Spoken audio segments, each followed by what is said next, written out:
everybody. This is Brian Baton, and you're listening to the Steady Steps podcast, and I'm really glad you're here with us today. Years ago, my wife and I were working with a therapist, and we realized that part of the issues that we were dealing with related to some less than helpful values that had been passed on from our parents. And our counselor used one of the best illustrations I've ever heard. He compared this situation to a relay race. And he said that in a relay race, the most important thing is to not drop the baton. If you drop the baton during the handoff, you pretty much have lost the race.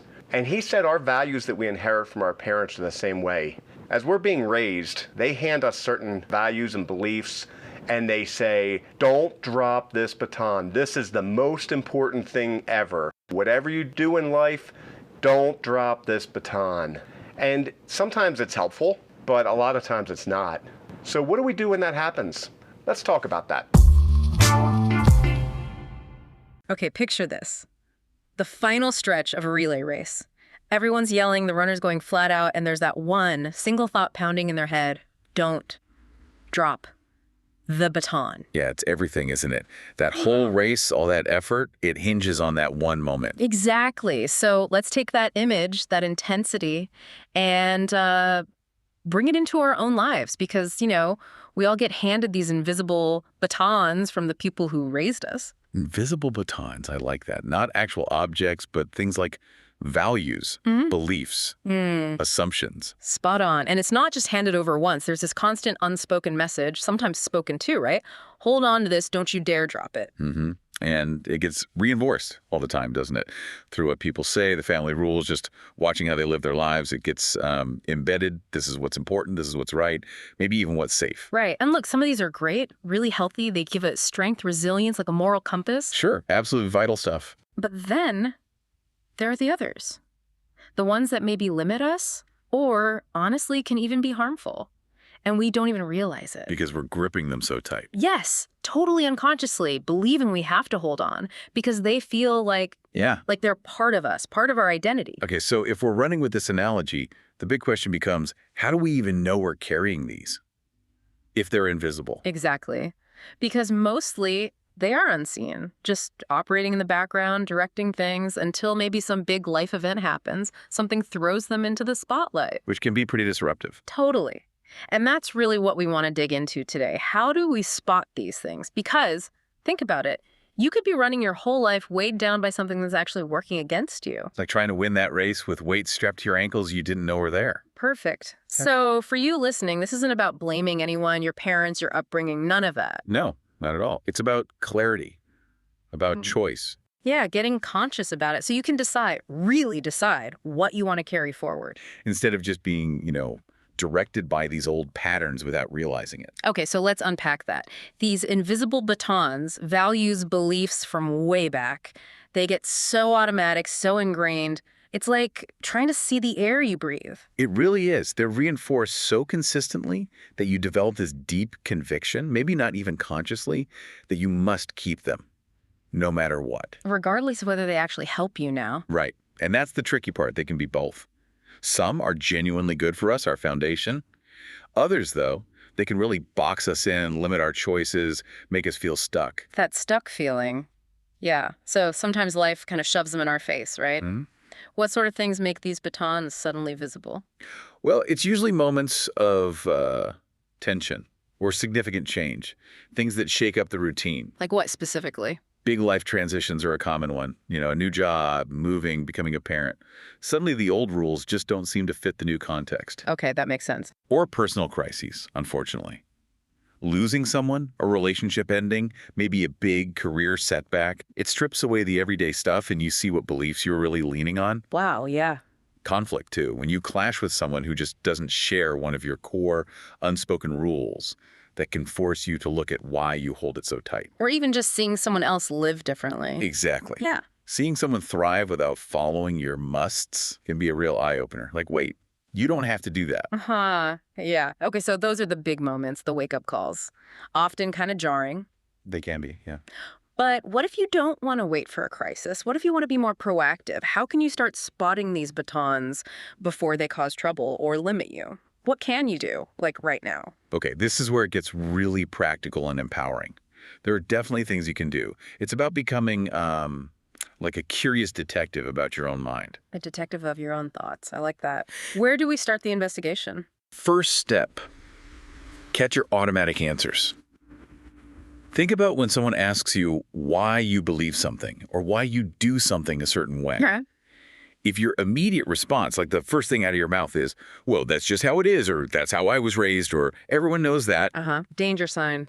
big time. Yeah. It's a huge clue that you're likely holding an inherited baton, not one you've consciously examined and chosen for yourself right now. So, like, if I think, ugh, I don't talk about money, and someone asks why, and I just say, we just didn't, end of story. That's it. Exactly. There's no reflection on why that rule exists for you or if it even serves you. It's just the rule, an unquestioned program running in the background. Wow. Okay. That's a really clear first step. What's number 2? Number 2, spot strong emotional reactions. This one's super powerful. Pay attention when you feel this instant, maybe disproportionate surge of emotion. Defensiveness, shame, anger. Around certain topics. Yeah, or certain ideas.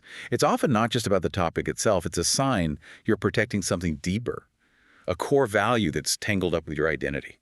So if someone challenges, say, a political view I have, and I don't just disagree, I feel personally attacked. Like really angry or defensive, even if they're being reasonable. That's exactly it. It's gone beyond intellectual disagreement. It feels like a threat to you, that intense emotional charge. It often points straight to a tightly held baton, maybe one you didn't even know was so important to you. Okay, that makes a lot of sense. Emotion is a pointer. What's the third way? Third, notice identity level stakes. This is about how much a belief is tied up with who you think you are. How do you mean? If questioning a belief feels like it would be a betrayal of your family, your culture, your community, or even betrayal of yourself, Oof. Yeah. then that belief is almost certainly a heavily reinforced baton. It's become so woven into your sense of self, your belonging, that letting it go feels like you'd be cutting off a part of yourself or losing your place. I can see that. Like, feeling you'd be letting your parents down massively if you didn't follow the career path they wanted for you. Even if you really want something else, it feels bigger than just a job choice. Precisely. It feels like a rejection of your identity within that family system. That's a strong indicator of a deep identity level baton. Okay, these first 3 are digging deep. What's number 4? Number 4, challenge your shoulds and musts.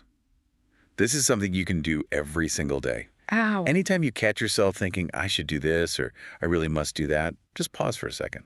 Especially if there isn't an immediate, obvious personal reason why. Right. Not just habit or pressure. Exactly. Yeah. Then ask yourself gently, okay, wait, who told me this?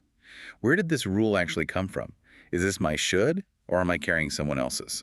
This sounds like it could uncover a lot. Like the example you gave earlier, I must keep a perfect house, even if it's exhausting and takes away from things you value more now. That's a classic one. Or I should always put others first, even when it leads to burnout.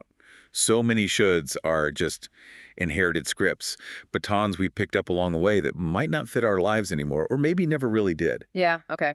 Makes sense. What's number 5? Fifth, identify patterns that don't serve you. Take a clear look at your life. Are there recurring struggles, limitations that keep popping up? Maybe self-sabotaging behaviors. Things that happen again and again. Yes. Those persistent patterns often point directly to a hidden baton that's setting the boundaries, dictating the script. Okay, so if I see a pattern, what then? Ask, what underlying belief could be driving this? What assumption am I operating under here?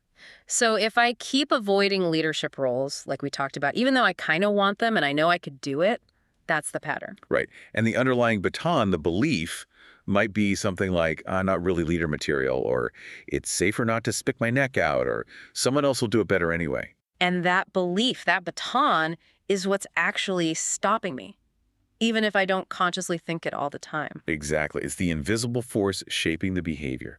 It sets the limits. Wow, okay. That's powerful. And the last one, number 6. The sixth step is to seek outside perspective. This can be tough, but it's often incredibly revealing. Because we can't see our own stuff easily? Pretty much. It's just too close, too normal to us. But other people, especially trusted friends, mentors, maybe a therapist, they can often spot our batons much more easily because they're outside our system. So the key is being open to hearing it. Yes. Make a real effort to listen with curiosity. not defensiveness.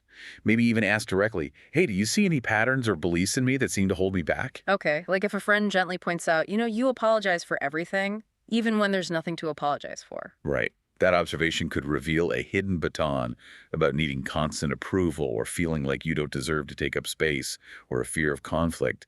It's invaluable feedback if you can receive it. These 6 steps are incredibly practical. So for you listening, how can you start using these right away? Make it real. Yeah, let's make it concrete. We put together a few simple mini baton test reflection questions you can use.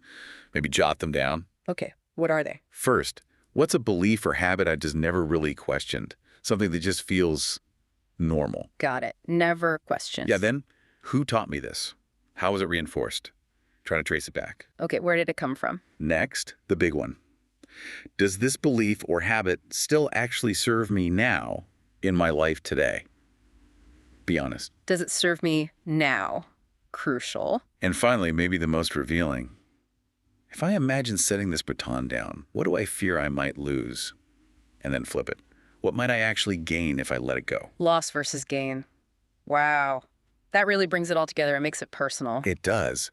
Because remember, this whole process, recognizing these batons, it's not about blame. It's not about judging the past. No, it's about choice. Exactly. It's about gaining agency in your own life, understanding the forces that shaped you, sure, but then consciously deciding who you want to be moving forward. It really is about freedom then. The freedom to look at what you're carrying and say, okay, this one, still valuable, I choose to keep it. And maybe this other one, thank you for your service, maybe, but I'm ready to set you down now. Precisely. Because, as we've kind of explored all through this, you can't consciously choose to set down or replace a baton you can't even see. So true. So maybe the thought to leave you with is this. Just ponder. What new possibilities might open up? What could you achieve, or who could you become if you weren't being weighed down by an invisible baton that no longer serves you? Bringing these assumed values into the open can be life-changing. Instead of just acting because of what somebody else told us, we have the chance to consciously choose the driving forces in our life. That's a huge difference. It's so freeing to be able to see how these assumptions have affected us. But I'm not going to lie, it might be freeing, but it's also terrifying. I asked my kids why this is so difficult, and our son Greg said this: I think it comes down to familiarity, and that it's harder to change to something better than it is to just keep doing the same old thing. And that's really true. So I'm urging you today, be brave. Don't settle for staying where you are. Begin the journey into a richer, fuller life. Ask the hard questions because it really is worth it in the end. Sometimes there's a lot of freedom in dropping that baton. And we have something a little different because I've got a special guest with me today. Our grandson Tell is going to send us out. If this podcast has helped you, please like and subscribe and pass it on to a friend. See you next time. You've been listening to the Steady Steps podcast, thoughtful moments and practical insights to help you walk a more intentional path. This show is written and produced by Brian Volpone with M1016 Productions. Our theme music is generated with Mubert. AI voice performances and discussions are supported by Notebook LM, Gemini, and ChatGPT. You can learn more, listen to past episodes, or get in touch at steadystepspodcast.com or email us at any time at steps@steadystepspodcast.com. Thanks for listening and keep taking steady steps.